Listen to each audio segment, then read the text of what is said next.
That would be rather unfortunate indeed. Apollo 16, our penultimate mission to the moon as part of the Apollo program. We have the patch here, very patriotic, with the shield showing the colors of the U.S., red, white, and blue, and the eagle atop. There are 16 stars representing it's the Apollo 16 mission. You recognize the NASA Vector logo here. And on the Lion Brothers patches they had off in this area, a 16 stitched in there for the patch. The names that you want to jot down as our crew members here are Mattingly, Young, Duke. You might recall that Ken Mattingly was originally slated to be the pilot for the Apollo 13 mission, but due to his not having had measles as a younger kid, he was grounded a couple of days before the launch. Now, the Apollo 16 happens to be the time that the Space Shuttle program was approved by Congress. Coincidentally, astronaut John Young becomes the first commander of the very first shuttle mission. Now, of course, that's not the primary purpose of Apollo 16. It's just a matter of the way the timing comes and coincidence of astronaut Young. Deke Slayton, who had been making the astronaut assignments for the Apollo program, certainly was not planning at the moment in April 72, before the shuttle had even been built, that John Young would be the first person and would slate him as a crew. Hey, no pun intended there. Slate him as part of the crew, Deke Slayton. So we have the look at the Apollo 16 moon buggy. You may very well be asking, why are we having another lunar roving vehicle go to the moon? There's one there left by Apollo 15. You have to realize that the astronauts are not landing at the very same site on the moon's surface. Extensive research, teams of scientists, geologists, input from previous astronaut walks on the moon were used to help make informed decisions of where we could get the most scientific research done. So the landing sites of the Apollo missions were not one right on top of the other, and it would not be economically, it wouldn't be safe either to go and get the Apollo 15 lunar rover. Each of the missions that had a rover, which would be Apollo 15, 16, 17, there were 3 lunar rovers that were made. The launch of Apollo 16. Great shot here of the Apollo 16 launch.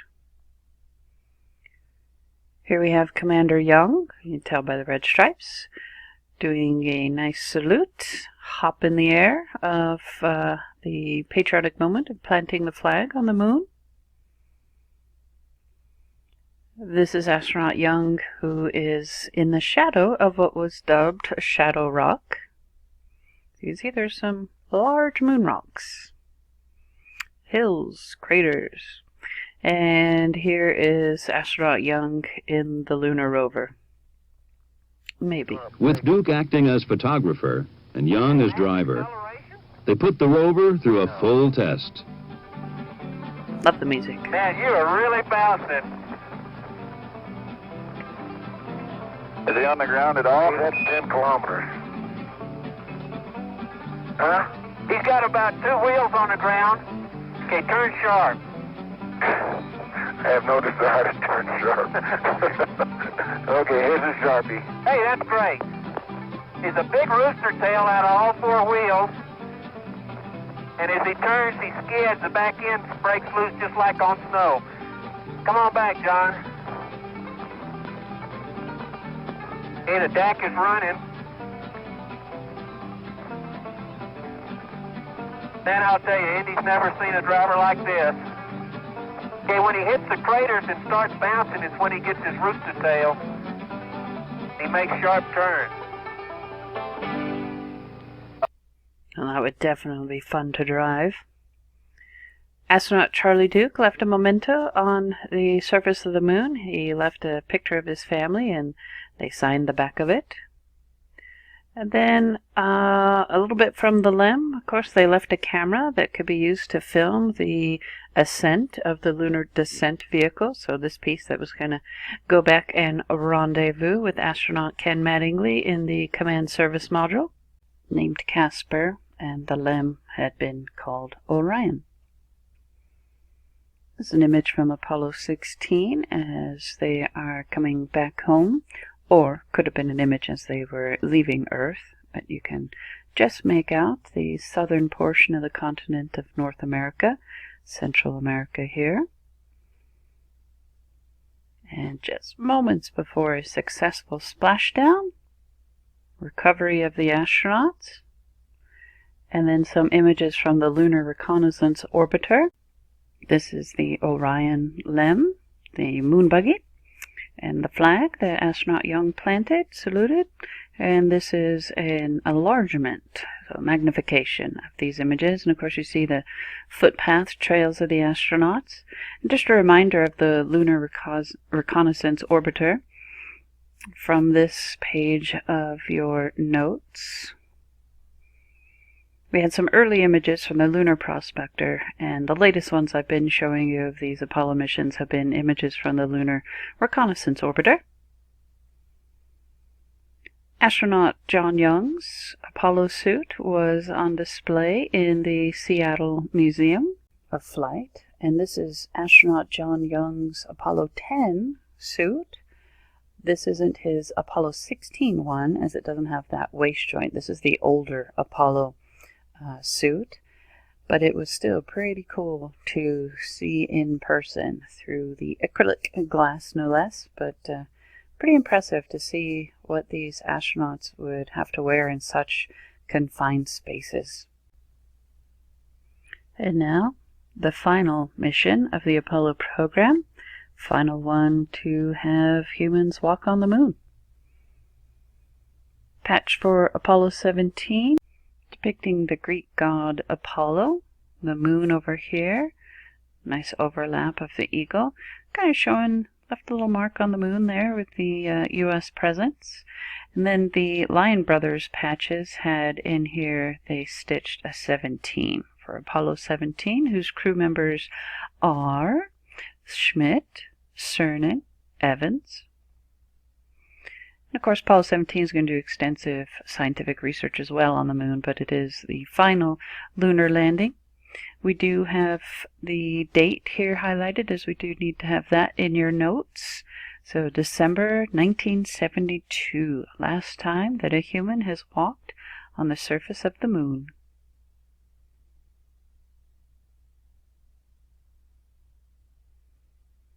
Beautiful shot of the Apollo 17 Saturn V.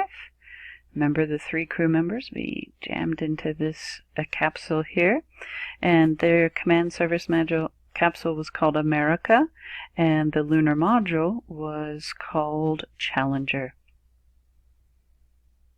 Blast off. Gene Kranz's spouse had a tradition of making a new vest for him for each of his missions where he was the flight director, and we have a rather patriotic vest that was made here for Apollo 17. Successful deployment of the buggy here. Eugene Cernan was the commander of the mission, and that is him here.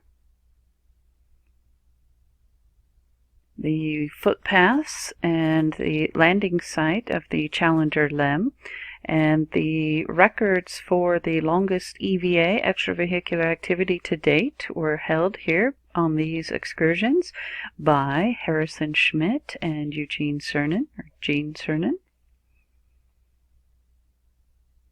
So we know that I love to use the word penultimate, next to last, so we have to highlight here that Harrison Schmitt is the penultimate man on the moon.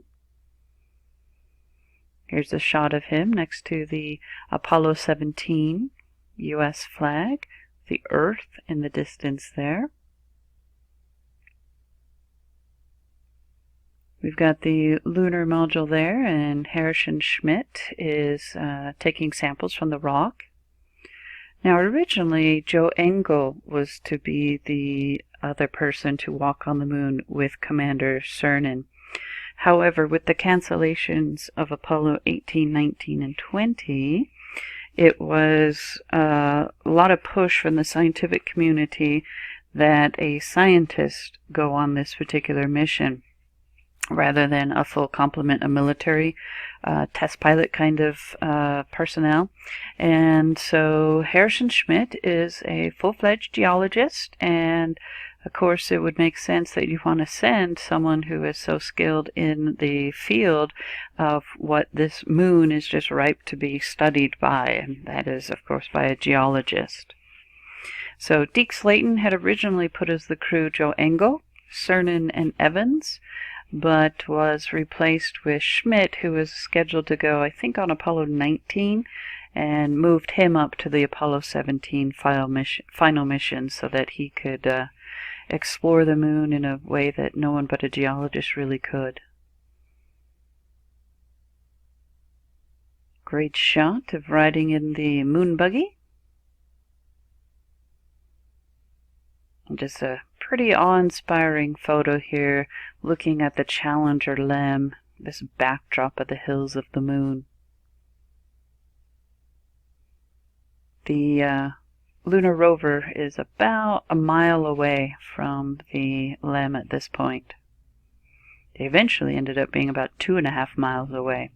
And that was about the limit of safety. They wanted the astronauts to be able to, if the lunar rover should fail, be able to successfully walk back to the LEM. Of course, we would hope this situation would not happen. What? Do I have a coat hanger? You idiot? What have you done? And here's just a classic little spoof on the theme of this cartoon here for you to enjoy. Not actual footage, my friends.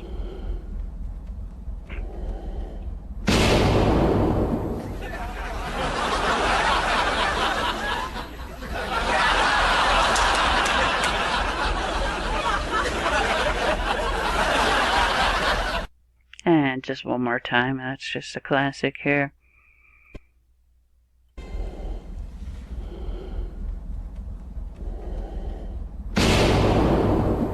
Oh dear.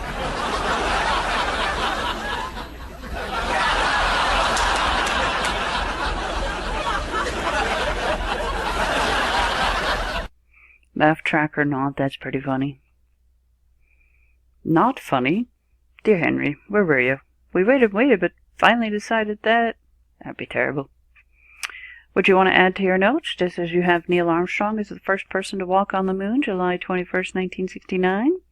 We want to have that Cernan was the last man on the moon.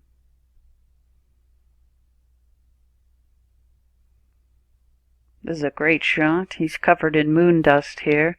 The right fender of the rover got damaged as climbing in, and a hammer caught the edge of it. And a similar incident happened in Apollo 16 with John Young, but the fender's not able to keep the moon dust off the astronaut. So what a great shot to sit back and realize you are covered in the moon's dust, some other celestial body's dirt on you.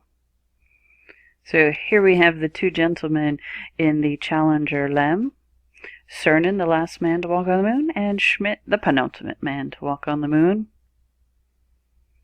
We have a great Earthrise photo here. And Eugene Cernan said, "I knew it would be a long time. I just felt it might very well be a generation before we get back to the moon. I'm probably going to be proven right." And it's been just about 50 years since anyone has set foot again on the moon. So, the Apollo 17 moon buggy and the Challenger capsule left on the moon, and on one of the legs of the LEM was left this plaque. It read a little different than the previous plaques, and this one says, "Here man completed his first explorations of the moon in December of '72. May the spirit of peace in which we came be reflected in the lives of all mankind." And we have here the last words spoken on the moon by Gene Cernan. "I'm on the surface, and as I take man's last step from the surface, back home for some time to come, but we believe not too long into the future, I'd like to say what I believe history will record, that America's challenge of today has forged man's destiny of tomorrow. And as we leave the moon at Taurus Littrow, we leave as we came, and God willing, as we shall return, with peace and hope for all mankind. And there is the Challenger ascent portion of the whole descent vehicle, going to blast off there and rendezvous with astronaut Evans in the America Command Service module. Moments before successful splashdown of the crew of Apollo 17 in the America capsule. Successful recovery of the astronauts by the Navy. The great shots from the Lunar Reconnaissance Orbiter. You see all the scientific equipment, parts, and packing material they left behind on the moon. And then looking at the image over here back to the LEM, we have the descent stage of the former Challenger LEM. Lunar rover flag with a little bit of shadow in the footpaths of the astronauts. There's a wonderful shot of planet Earth, the continent of Africa, from Apollo 17. And Utah has a couple of mementos from the Apollo 17 mission in display in the Natural History Museum. There is a flag that is space flown, so your flag of your state was carried to the moon aboard spacecraft America during the Apollo 17 mission. And then also a piece of the moon. So this fragment from the Valley of the Moon, it was a symbol of the unity of human endeavor and mankind's hope for future of peace and harmony, which is a definite great way to sum up space exploration. Trying to unify human endeavors and hope for a future of peace and harmony. A commemorative patch for the 50th anniversary, this would be the L, highlighting the 50 for the Roman numeral. America's challenge of today has forged man's destiny of tomorrow. So remember, the Apollo program is 50 years old, but not quite the Apollo 17 mission itself. But nonetheless, a great commemorative patch for the Apollo program. With such attention to detail, like the badge right here holding the flag stripes here is the Apollo mission patch. Alright, the first clip that I'm going to play for you is the wonderful mission of Apollo 17. And this is Eugene Cernan and Harrison Schmitt. We'll let the video speak for itself. I was strolling on the moon one day in a merry, merry month of December. Now, May, when much to my surprise, a pair of bunny eyes. Oh, is this a neat way to travel? Isn't it great? Now, the original lyrics are May, but of course they're dancing, singing on the moon in December. I think I would probably skip dance and sing myself if I were on the surface of the moon. Here's a continuation of that clip.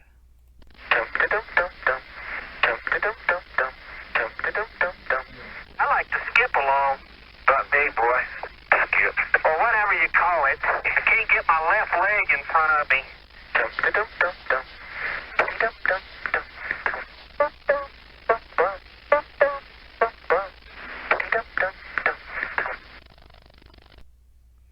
And the following clip tends to be student favorite.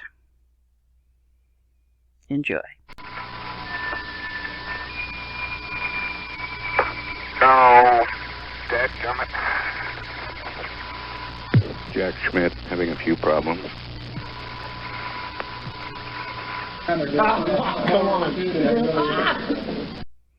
Just because they're laughing at ground control doesn't mean you can laugh as well. That's not funny. That is life-threatening. You fall in your suit, you get a tear or rip. No, dadgummit. Jack Schmitt having a few problems. That's terrible.